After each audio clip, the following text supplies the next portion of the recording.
हमारे चैनल को सब्सक्राइब करें और बेल आइकन दबाएं।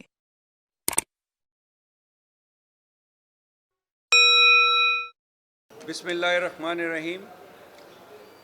सबसे पहले लाहौर प्रेस क्लब की जो इंतज़ामिया है उनका बहुत शुक्रिया कि उन्होंने लाहौर के इन अग्रीव्ड फैमिलीज़ को मौका दिया कि वो यहाँ आकर आपके इतने अहम प्लेटफॉर्म से अपनी आइनी और कानूनी जो राइट्स की है आवाज़ वो बुलंद कर सकें।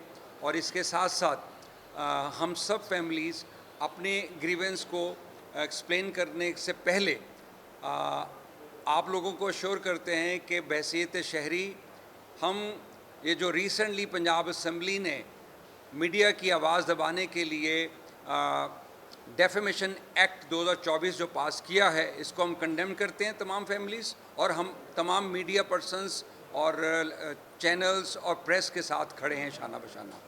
अब हम आ जाते हैं अपने इशू के ऊपर। आपकी वसातत से इस हाईली इम्पॉर्टेंट और लॉफ्टी प्लेटफॉर्म से तमाम फैमिलीज़ की तरफ से मैं सुप्रीम कोर्ट ऑफ पाकिस्तान से मुखातब हूँ। मेरा नाम जुनैद रज़ाक है।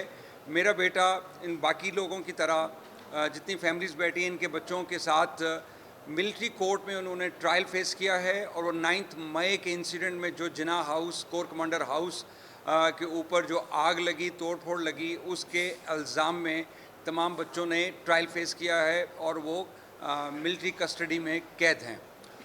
उनकी बाबत जो आइनी क्वेश्चन है कि सिविलियंस का ट्रायल मिलिट्री कोर्ट में कंडक्ट किया जा सकता है या नहीं, उसकी बाबत में सुप्रीम कोर्ट ने 23 अक्टूबर 2023 को अपनी जजमेंट दी।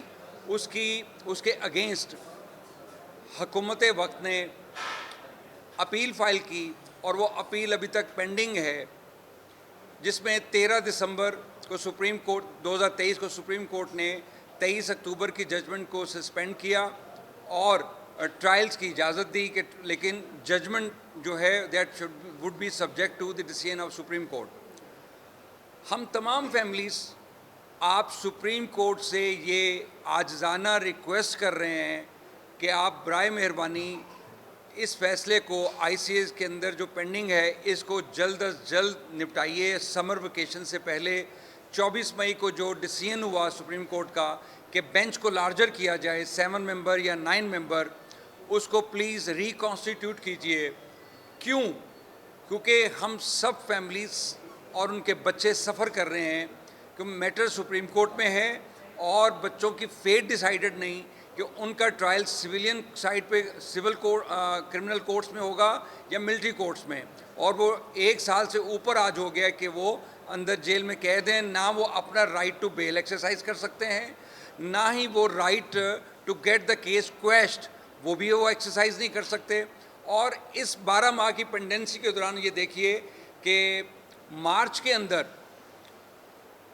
गवर्नमेंट की तरफ से सुप्रीम कोर्ट को ये कहा गया कि 20 लोगों को हम रिलीज़ कर देंगे। जब उनका मामला सामने आया तो 20 लोगों को 1-1 साल की सज़ा दी और वो सज़ा पूरी करके रिहा होकर घर चले गए, जबकि वो कानूनी और आइनी जो उनको हक था अपील का वो उससे महरूम हो गए।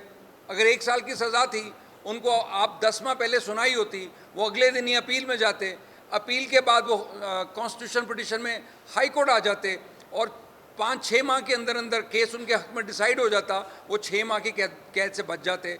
बिल्कुल इसी तरह अगर आज सुप्रीम कोर्ट इस इशू को जल्दी रिजॉल्व नहीं करती, जो बाकी 87 लोग अभी मिलिट्री कस्टडी में हैं और समर वेकेशंस हो जाती हैं, सितंबर में दोबारा आके अगर रिकॉन्स्टिट्यूट सुप्रीम कोर्ट करती है, मामला डिसाइड नहीं होता, तो वो बच्चे जिनको 1.5 साल की सज़ा होगी वो अगस्त में छोड़ देंगे।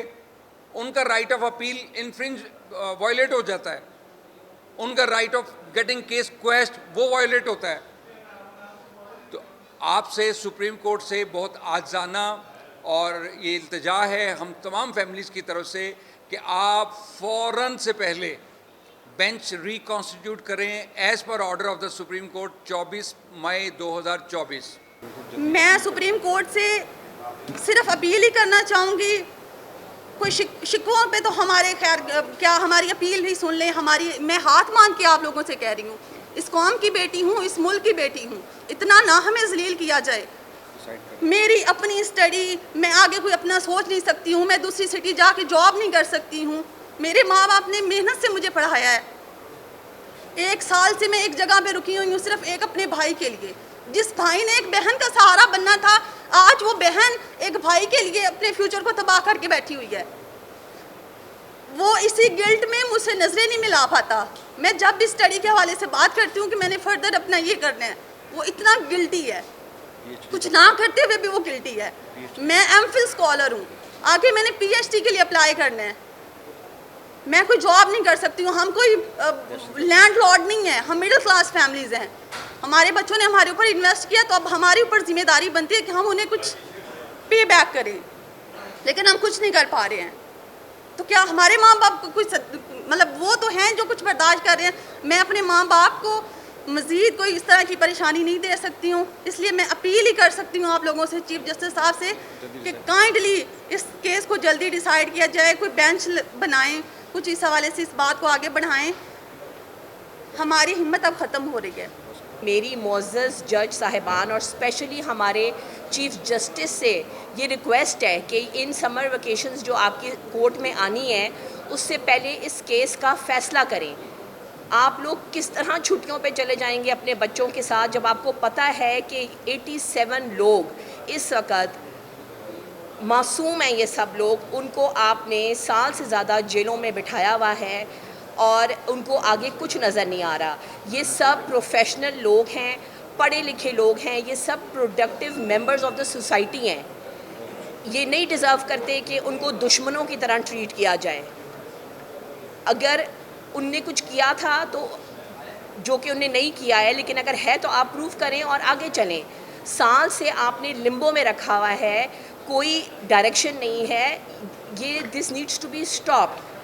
मेरी बहुत गुजारिश है सुप्रीम कोर्ट से कि तमाम जजेस से कि वो अब हिम्मत करें, आगे चलें और इस केस का, इसके ऊपर जो फुल बेंच रिक्वेस्ट हुआ है वो जल्द से जल्द बनाएं और इसके ऊपर फ़ैसला दें, ताकि इन सब बेगुनाह बच्चों की जो वहाँ पे है उनकी जान खलासी हो और हम इस अज़ियत में से निकलें। हमारी सुप्रीम कोर्ट से दरख्वास्त है कि प्लीज़ उन्हें रिहा किया जाए जल्दी से जल्दी। और इतनी गर्मी है, आपको सबको पता है कि क्या सूरत हाल जा रही है, कितनी गर्मी पड़ रही है, और उनको सिर्फ वहाँ एक पंखा दिया हुआ है और एक सेल में अकेले रखा हुआ है। अकेले रहना बहुत मुश्किल है। इस आज साल और 16 मई को उनको पकड़ा था, तब से वो अकेले रह रहे हैं। सिर्फ 1 मंथ के लिए उनको इकट्ठा किया था दूसरे लड़कों के साथ फैसलाबाद के, तो बाकी उनको तब से अकेले रखा हुआ है। वो बहुत ज़्यादा मेंटली डिस्टर्ब हैं। तो इसलिए हमारी आपसे गुजारिश है कि प्लीज़ उन्हें जल्दी से जल्दी रिहा किया जाए। हम बहुत ज़्यादा मेंटली डिस्टर्ब हैं।